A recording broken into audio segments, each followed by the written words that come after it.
നമസ്കാരം. നമ്മൾ ഇന്ന് പുതിയൊരു വീഡിയോയിലേക്കാണ് വരുന്നത്. അതായത് വളരെയധികം വേദനയോടുകൂടിയാണ് ഇന്ന് ഞാൻ നിങ്ങളുടെ മുമ്പിൽ.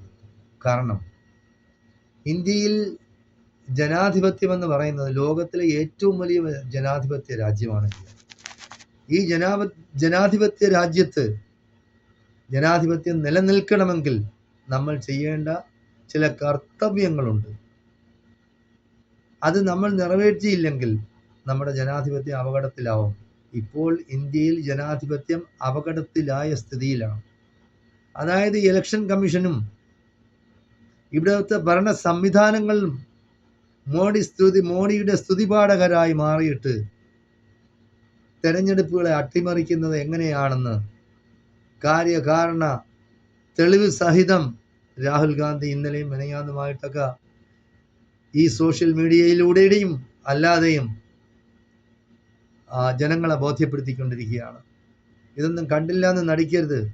ഇന്ത്യൻ ജനാധിപത്യം, നമ്മുടെ സംസ്കാരം, നമ്മുടെ ലോകത്തിന് മുമ്പിൽ നമ്മൾ നിവർന്നു നിന്ന് ലോകത്തിലെ ഏറ്റവും വലിയ ജനാധിപത്യ രാജ്യമാണെന്ന് നമ്മൾ അവകാശപ്പെടുന്നത് അത് നിലനിർത്തണമെങ്കിൽ ആദ്യമായി വേണ്ടതെന്ന് പറയുന്നത് മോഡിയുടെ സ്തുതി പാഠകരാകാതിരിക്കുക, നിഷ്പക്ഷമായി നിൽക്കണം. നമ്മൾ കണ്ടിട്ടുള്ളതാണ് പണ്ടത്തെ അടിയന്തരാവസ്ഥ ഇന്ദിരാഗാന്ധിയുടെ കാലത്തുണ്ടായത്. ഇന്ദിരാഗാന്ധി അടിയന്തരാവസ്ഥ പ്രഖ്യാപിച്ചത് ഏത് സാഹചര്യത്തിലായിരുന്നാലും ശരി അതിനെ ആരും അനുകൂലിച്ചിട്ടില്ല.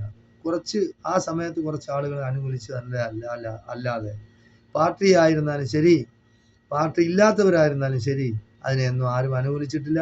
അതിൻ്റെ പിന്നിൽ എന്തെല്ലാം പ്രശ്നങ്ങൾ പിന്നെ ഉണ്ടായി എന്ന് നമ്മൾ കണ്ടതാണ്.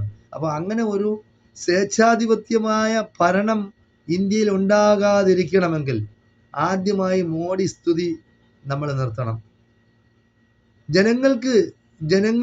ജനപ്രതിനിധികളെ തിരഞ്ഞെടുക്കാനുള്ള അവകാശം ഉണ്ടാവണം.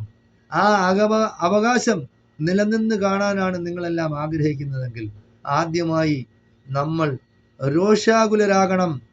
ഇന്ന് നടക്കുന്ന സംഭവങ്ങളെല്ലാം അതാണ്. ഇന്ന് നടക്കുന്ന സംഭവങ്ങൾ ഇലക്ഷൻ കമ്മീഷൻ വരെ BJPക്കും സംഘപരിവാറിനും വേണ്ടി പണിയെടുക്കുന്നു. അങ്ങനെ പണിയെടുത്തു കഴിഞ്ഞാൽ ഇന്ത്യയിൽ ജനാധിപത്യം നിലനിൽക്കുമോ? അത് നമ്മൾ ആലോചിക്കേണ്ട കാര്യമാണ്. ഇന്ത്യയിലെ എല്ലാ പ്രതിപക്ഷ കക്ഷികളും എല്ലാ ജാതി മത സമവാക്യങ്ങളെല്ലാം തൂത്തെറിഞ്ഞിട്ട് നമ്മൾ ഇതിൻ്റെ പിന്നിൽ അണിനിരക്കണം. ജനാധിപത്യം സംരക്ഷിക്കപ്പെടണം. നിഷ്പക്ഷമായ തെരഞ്ഞെടുപ്പ് ഇന്ത്യയിൽ നടക്കണം. എങ്കിൽ മാത്രമേ ഇന്ത്യ നിലനിൽക്കുകയുള്ളൂ. ഇന്ത്യയിലെ വിവിധ ഭാഷക്കാരായ, വിവിധ സംസ്കാരക്കാരായ വിവിധ ജനവിഭാഗങ്ങളുണ്ട്. ഇതെല്ലാം നിലനിന്ന് കാണാൻ നമ്മൾ ആഗ്രഹിക്കുന്നുണ്ടെങ്കിൽ നമ്മളെല്ലാം ഒറ്റക്കെട്ടായി നിന്ന് ഇലക്ഷൻ കമ്മീഷന്റെ ഈ BJPയോടും സംഘപരിവാറിനോടുമുള്ള ചായ്വിനെ നമ്മൾ എതിർക്കണം.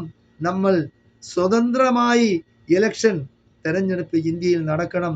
അത് എങ്കിൽ മാത്രമേ നമുക്ക് നമ്മുടെ പ്രതിനിധികളെ തിരഞ്ഞെടുക്കാനും അങ്ങനെ ഒരു ഗവൺമെന്റ് ഉണ്ടാകാനും കഴിയുകയുള്ളൂ.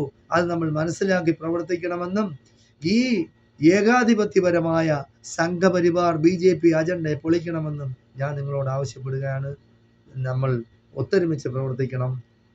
അതിനുവേണ്ടി നമ്മൾക്ക് പ്രയത്നിക്കാം. നന്ദി, നമസ്കാരം.